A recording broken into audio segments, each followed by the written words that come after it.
Well, welcome everyone to ADAC Answers Live, collaborative conversations for school leaders. We're so happy you're joining us. I'm your host, Matt Maloney, a teacher and school leader for more than 15 years, and now the vice president of marketing here at ADAC. As school leaders, how do we maximize the use of PD in our buildings? How do we empower our teachers to move from theory into practice and be more effective with our learning? Over the next 30 minutes, we'll offer solutions and answer your questions with our national expert, Dr. Julie Cantillon, Vice President of Academics and Advocacy with ADAC. And we have a bonus expert joining us today, Kelly Bond, one of our instructional coaches. Just so that you can meet Julie, she's an experienced teacher and school leader, has served as Associate Superintendent in the Diocese of San Diego, and as the Academic Dean of the Center for Talented Youth at Johns Hopkins University. She has her bachelor's from Saint Anselm College, her master's degree from Simmons University, and her doctoral degree from the University of San Diego. And Kelly has 15 years of experience as a teacher and school leader as well. She is the Assistant Director of Community Engagement at the University of San Diego's School of Leadership and Education Science. Kelly holds her bachelor's degree from Providence College, a master's degree from San Diego State University, and a certification in Catholic leadership from Creighton University. Well, Kelly and Julie, welcome, and thanks so much for being with us today. Thank you, Matt. Great to be here. All right, as we kick it off, and also good afternoon, everyone. As we kick it off, we would love to hear what you as a school, building, or network leader are doing for your own professional learning. So if you could share in the chat, so as a school or network leader, what are your favorite professional learning resources and or activities? And Kelly and I will start off by sharing a couple of ours that you may or may not be familiar with. So the first one is a resource called The Main Idea. And this is by Jen David Lang. And what Jen David Lang does is she summarizes a professional text every month and really synthesizes the key components of the text and also provides some professional learning activities that go along with these professional texts. And I find that to be an extremely helpful resource. I look forward to it every month. But it also allows for you to actually stay current with professional research and professional reading without necessarily having to commit to a 200 or 300 page text, which I know everyone's busy. We don't necessarily have the time for that. Another of my favorite is the Marshall Memo. So I'm not sure if anyone's familiar with that resource, but what Kim Marshall does is he subscribes to dozens of journals in education. And each week I get a summary of kind of key points, breaking news, just important considerations as a building leader or a district or diocesan leader, just to make sure you're aware of. So these are great resources to just stay in touch, but also to ensure that you're staying relevant and acknowledging the fact that we don't have much time as leaders to stay current in our professional reading. What about you, Kelly? What are some of your Well, favorites? I feel like yours are all digital. I'm old school and I like the books that I can highlight in and make notes in. So I'm an avid reader, always have been. So that's just the way I process information. So what I've done and has worked well is anytime I've attended a conference or a professional development, if there's a keynote speaker, I tend to buy their book, either read it in advance, read it after. And then if it's something that's related to an initiative that we want to lead at our school. Sometimes then we do that as a book study for the staff where we take them through the different chapters or the different topics. One that I have it with me, I don't know if you'll be able to see it through the Zoom with the background, but it's Grading for Equity by Joe Feldman. We did that as it's pretty long. It's very long. So I couldn't do it as a whole year, but part of the fun for me as a former principal was reading the book and deciding and picking out snippets that we could do as a staff and lead them monthly through the book. So just kind of a fun way that like fulfills my cup of reading, which I love, and then also furthering my own professional development and anything I could extend to my school too. That's a great idea, Kelly. I love just taking an excerpt from a text too, and then asking staff to reflect on it and share ideas and kind of brainstorm about what implementation might look like at your site. So great idea. Awesome. Well, thank you both, Julie and Kelly. Just a couple of housekeepings as we get started. Please use the chat as much as you can during the session. Throw in your questions, put in suggestions that you may have. We want this to be conversational and everyone learning from one another. And we will get to your questions throughout. Those who submitted questions in advance, we have incorporated that into our conversation already, and we'll continue to do that. So I know this was entitled maximizing PD effectiveness. However, let's start by talking about and distinguishing a little bit between professional development, PD, and professional learning, PL, because I think this is a real important distinction to make. And so, Julie, can you explain those differences and why we might want to lean towards one versus the other as we begin this conversation? Sure. Thanks, Matt. And you're right. There are key distinctions between what we know as professional development and also what we know as professional learning. And there are well established characteristics, too, of effective professional learning. So, effective professional learning would be sustained. You'd have ongoing structures for collaboration embedded. There would be coaching involved and opportunities for feedback. So, the Every Student Succeeds Act actually expands on this definition too and defines professional learning as collaborative, as job embedded, as classroom focused, data driven, and sustained. And I think two of the key terms that stand out to me in that definition really are job embedded and sustained. And how do we ensure that teachers aren't just going to a workshop and then, going back to business as usual when they get back in the classroom? And that's very common. We go to these workshops and sometimes that was really fun. It was great. I got some good ideas. But then what we see is this knowing doing gap. So we've learned about the strategy. We've maybe learned how to even implement it, but it doesn't happen for some reason. So I think that's why it's really important to distinguish, is this really professional learning? Meaning, is it tied to our school and our network goals? Is it also going to be sustained over time? Or is this a one-off? So it's really important to be intentional about how you're thinking about your professional learning and ensuring that it is tied to those school goals, sustained, and job embedded. So it's completely relevant. And again, if we contrast this with professional development, we attend as educators many workshops or conferences that we think can be wonderful. And Tom Guskey would say that's really level one, participant reaction. And that's important. It's important to have great and positive feedback from the participants. However, we really want to get to level 5 on Guskey's scale, and that would be student learning. So we're seeing results in student learning. And to get from 1 to 5, we need that job embedded and that sustained professional learning using data to inform our process. Kelly, what does this look like as a school leader? And what are some ways that you perhaps implemented professional learning so that it was job embedded and sustained?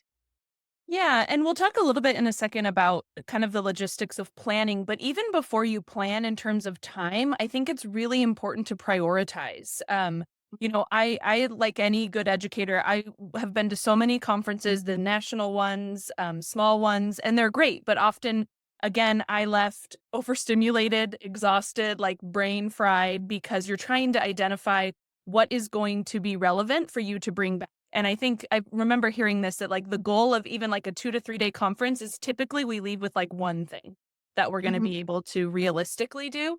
And so I think as a school leader, to me, what was the most effective is I have my own opinions about what good instruction is, what best practices are, all of that, but I can't make that decision for my school. What really drove the decisions for our professional learning was our accreditation and our action goals.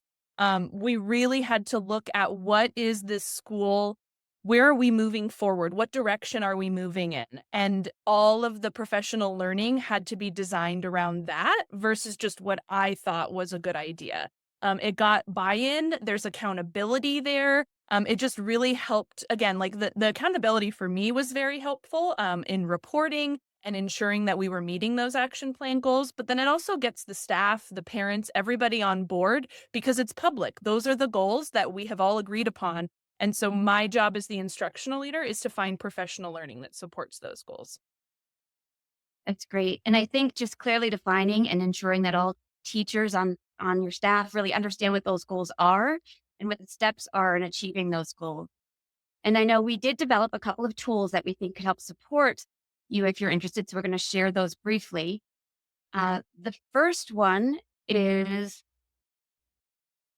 a school-wide needs assessment and professional learning plan. And I know when working with schools in my former position too, it was sometimes challenging to narrow down really what are our priorities and how do we ensure that we're basing our priorities off of the student needs. So developing or engaging in a process to really go through that, not just once a year, but multiple times a year, and incorporating that teacher feedback is important. So here's a sample too that could be used for Title IIA as well, or not. It could just be used for your own professional learning development. So what it is basically a process that you go through to determine what your goals are. So you start with your data sources. It's important to look at student academic data and beyond just your standardized tests, because we all know that that's one metric that's very helpful, but looking at your student work samples or perhaps student study team data. Or if you have a PLC process, really looking at what are the needs that you're seeing that need to be addressed. Looking at perception data from students, perhaps looking at a climate survey, a student behavioral data, and then of course, teacher perception data, including, what are their identified needs and how can we ensure that they feel supported in their practice?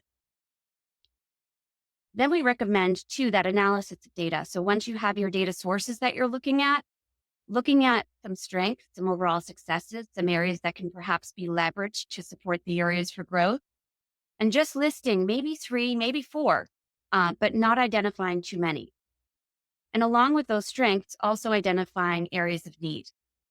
So you can see there are 3 boxes here intentionally, because it can be easy to go on and say, well, we have basically, 30 areas of need here. Then it's really difficult to prioritize. But the key thing I think that Kelly and I are both agree upon is that we need to have clarity in our expectations and in our goals. So identifying maybe just a few areas of need, and then developing a SMART goal around each of your areas of need. And it can be very, very simple, very straightforward, listing the steps involved in your action step or in your process, who's directly responsible, the resources, the start date, end date, and the expected outcome. And going through this process too. And then of course, evaluating. How are you going to evaluate the success of this goal? What sources of data are you going to use?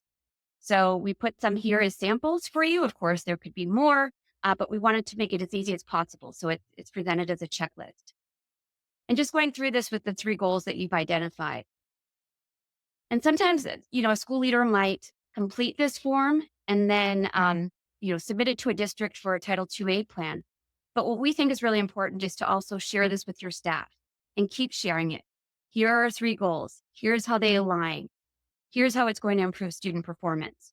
And just keep repeating that so that way everyone's clear on really where your areas of focus are. Kelly, Now- any thought to reduce that? Oh, Yeah.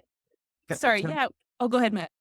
Kelly and Julie, in looking at this, I know the school leader might be filling this out. How do you engage in your staff, not only in sharing it with them, but would you make them a part of the process of identifying things at a Oh, larger definitely. height, as a larger high school? Might this be used departmentally? Can you share a little bit about that? Because buy-in, we talked about it last week with teacher retention. How do we empower our teachers? How do we create that buy-in so that we do have success? And if it feels top down, Mhm. you don't always get that same buy-in. So what are some approaches from if you have, a smaller school versus larger schools in how to develop that buy-in? Kelly, do you want to take that? Yeah, well, and it kind of relates to what I was going to talk about actually is kind of creating the space to have these conversations. So the Right. most difficult part, I think, as a school leader is you don't have enough time. I remember my first teaching job, our staff meetings were weekly at 7:15 in the morning on Mondays. Not my best time to do my thinking. I don't know about any of you. It's almost worse than Friday afternoons after school. But what you have to do as a leader is really prioritize time. For instance, my kids' school this year has gone through a transition. They were originally only having professional meetings, whether they were learning, I don't know what they call them, but they were once a month on the first Friday after school. Again, Friday afternoons, not everybody's right spot for cognitive thinking. But they realized through the accreditation process that once a month for 2 hours is not enough time for really sustainable professional learning, like what Julie was talking about. So what they did was they surveyed the families last year. We all got a Google form and they said, we want to add in more time for the teachers to meet. Here are some options. We can do some late starts. We can add other early dismissal days. And we got to vote and they picked. And so now today actually is one of them. My kids got out early today. And thank goodness for extended care. But that's what they did is they made sure there was extended care available. I know one school made it free for the first year where they rolled out to having more frequent early dismissals so that parents weren't upset about it, is finding ways to kind of accommodate everybody. But as a school leader, I am a big fan of once a week meetings. We met for 2.5 hours every Wednesday. And so what I had to do, and Julie will share this tool in a moment, was to get that staff buy-in on what we were learning and furthering our education on, was to create that sustainable, predictable time. So I would look, if we typically have 4 Wednesdays a month as a leader, I would have to pick then, in my opinion, 4 topics that we're going to cover. Last year, for instance, my school was going through accreditation cycle. So one of those Wednesdays was always accreditation. We always wanted to meet in student support group or data teams once a month. So that was always in there. The other 2 were often left for me to do professional learning on one of our action plan goals. So something to consider beyond accreditation is also marketing. What is your school known for? Is it a magnet school? Is it a religious school? Are you focused on STEM? The school I was at was certified in blended learning, and that was our marketing strategy. Everything, anytime I recruited teachers, recruited prospective parents, they knew this is the style of learning that happens here, and we are credentialed in it. So I have to make sure that that's part of our professional learning. So you really just have to kind of sit down, make those priorities. Again, no more than 4, because if you don't do it once a month, it's not going to be sustainable. And you can use a tool like this to kind of work backwards and plan it out. What are you going to be talking about at those meetings? How does it relate to your accreditation? What is the focus of those meetings? And what are other networks outside of just you as the leader that you can rely on to support this work? So I don't know, Julie, if you want to talk a little bit more about this resource. Yeah. And this is a resource we created just again as a reflection tool, but also to think about elevating teacher voice and just really identifying your student needs, because ultimately we want the students to be able to benefit from the professional learning that we're engaging in with our teachers. So it's just a structure to think about, if we are having a traditional monthly staff meeting, which I know many schools have moved away from, what are the areas of focus and how will we embed sustained professional learning? Like Kelly was saying, perhaps tie in your school-wide goals, your accreditation goals into those. Also, though, your PLC focus areas. So if you function as a professional learning community, my thought is that this is really the best way to engage in that job-embedded sustained professional learning. And really just incorporating too, what are your focus areas each month for your grade level teams within PLC? So if we look at PLC question 1, what do we want students to know, be able to do? One activity might be they're unpacking their standards. They're working on teacher clarity. So, and that's happening outside of any monthly staff meeting. That's happening during that teacher PLC meeting time.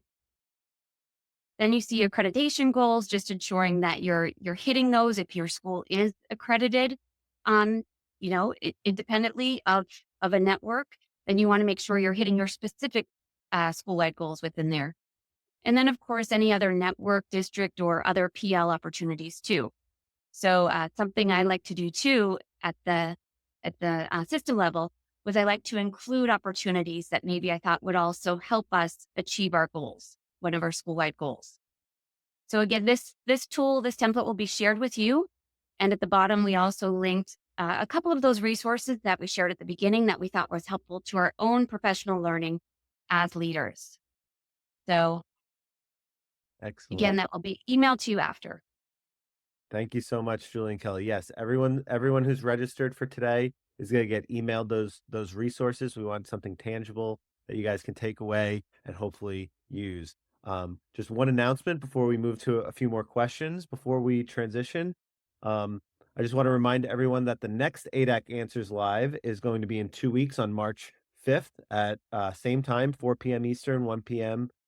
Pacific.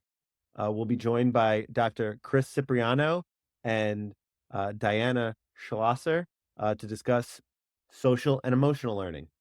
ADAC Answers Live is a collaborative conversation. We took this approach of having a conversation and sharing resources because that's what we feel like we do best as an organization at ADAC. Our mission is to empower pre-K to 12 educators to meet the learning needs of all students through customized professional learning and coaching services. We listen, we care, and we customize in all that we do. We're here to walk with you and accompany you in your professional learning goals for you and your staff. Our website's theadac.com, and we're on Facebook and LinkedIn.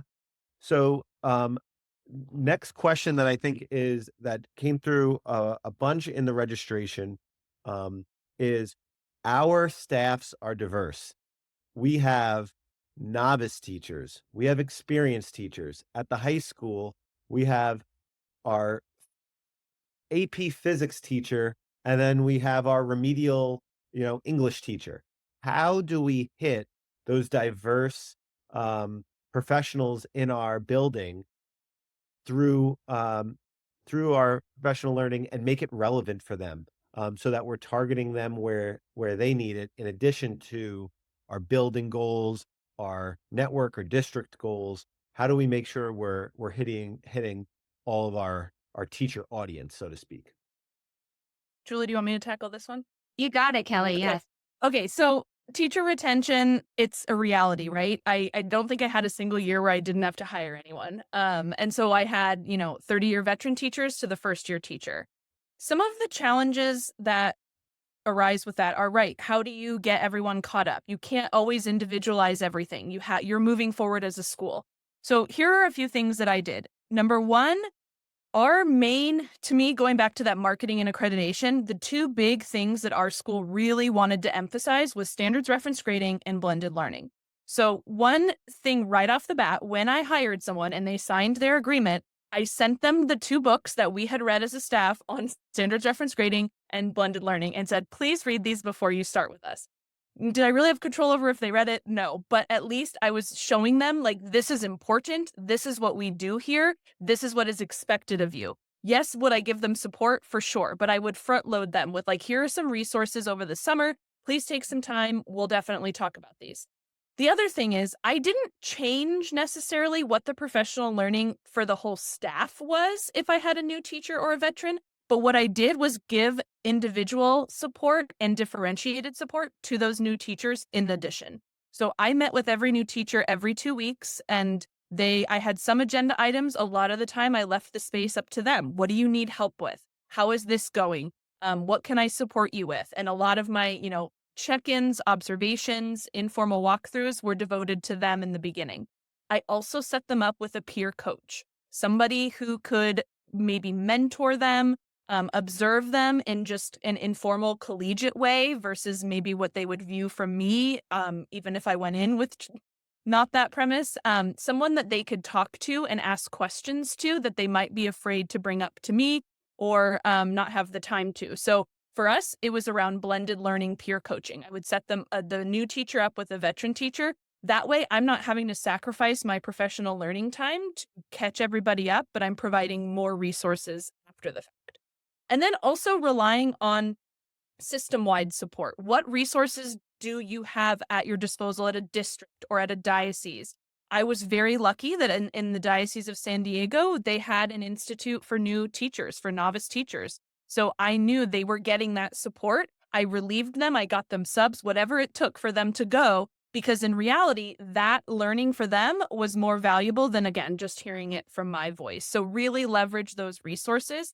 But I think you can't, just like with students, when you're teaching in a classroom, if you have one kid who maybe can't read, you can't reteach everybody how to read. If the kids that already know need to be challenged. So we had to keep the ship moving, but I had to be very intentional of how I supported those novice teachers.